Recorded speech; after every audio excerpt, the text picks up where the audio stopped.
Hi friends, അസ്സലാമു അലൈക്കും. ഹിബാസ് വേൾഡിലേക്ക് എല്ലാവർക്കും സ്വാഗതം. ഞാനൊരു ഇലയടയുടെ റെസിപ്പി ആയിട്ടാണ് വന്നിട്ടുള്ളത്. ഇത് ചക്കയും തേങ്ങയൊക്കെ അകത്ത് ഫില്ലിങ്സ് ആയിട്ട് വെച്ചിട്ടുള്ളതല്ല, മാവും തേങ്ങയും ശർക്കരയൊക്കെ മിക്സ് ചെയ്തിട്ടുള്ളൊരു അടയാണ്. എല്ലാവരും ഇതുപോലെ തന്നെ ട്രൈ ചെയ്ത് നോക്കണം. എങ്ങനെയാണ് റെഡിയാക്കുന്നതെന്ന് നോക്കാം. അതിനായിട്ട് കുറച്ച് പഴുത്ത ചക്ക എടുത്തിട്ടുണ്ട്. അതൊരു മിക്സിയുടെ ജാറിലേക്ക് ഇട്ട് ഒന്ന് ചെറുതായിട്ടൊന്ന് ക്രഷ് ചെയ്തെടുക്കുക.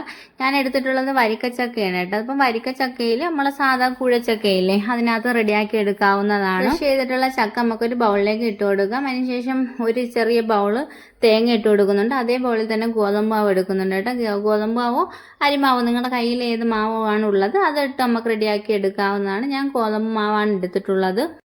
ഇനി അതിലേക്ക് 2 പിഞ്ച് ഉപ്പും 1/4 സ്പൂൺ ഏലക്കപ്പൊടിയും കൂടി ഇട്ട് കൊടുക്കാം. അതിനുശേഷം നമ്മൾ ശർക്കര പാനിയാക്കിയതില്ല, അത് ഒഴിച്ചു കൊടുത്ത് ഒന്ന് മിക്സ് ചെയ്തെടുക്കുക. ഞാൻ ചൂടോടെയാണ് ഒഴിച്ചിട്ടുള്ളത് കേട്ടോ, അതുകൊണ്ടാണ് ഞാൻ തവി വെച്ച് ഇളക്കി കൊടുത്തിട്ടുള്ളത്.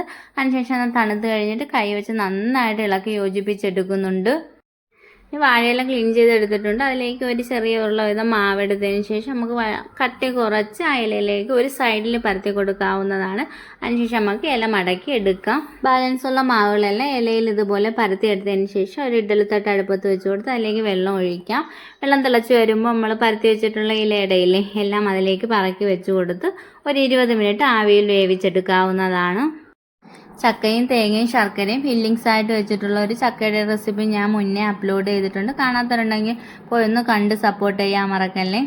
നല്ലൊരു സോഫ്റ്റും ടേസ്റ്റി ആയിട്ടുള്ള ഒരു ചക്കയുടെ റെഡി ആയിട്ടുണ്ട്. ഇപ്പം ചക്ക സീസണൊക്കെ അല്ലേ, എല്ലാവരും ഇതുപോലെ തന്നെ ട്രൈ ചെയ്ത് നോക്കണം. വീഡിയോ ഇഷ്ടമായെങ്കിൽ ലൈക്ക് ചെയ്യാനും കമൻറ്റ് ഇടാനും മറക്കരുത്. പുതുതായിട്ട് കാണുന്ന കൂട്ടുകാർ ആരെങ്കിലും ഉണ്ടെങ്കിൽ ഒന്ന് സബ്സ്ക്രൈബ് ചെയ്ത് സപ്പോർട്ടാക്കാൻ മറക്കല്ലേ.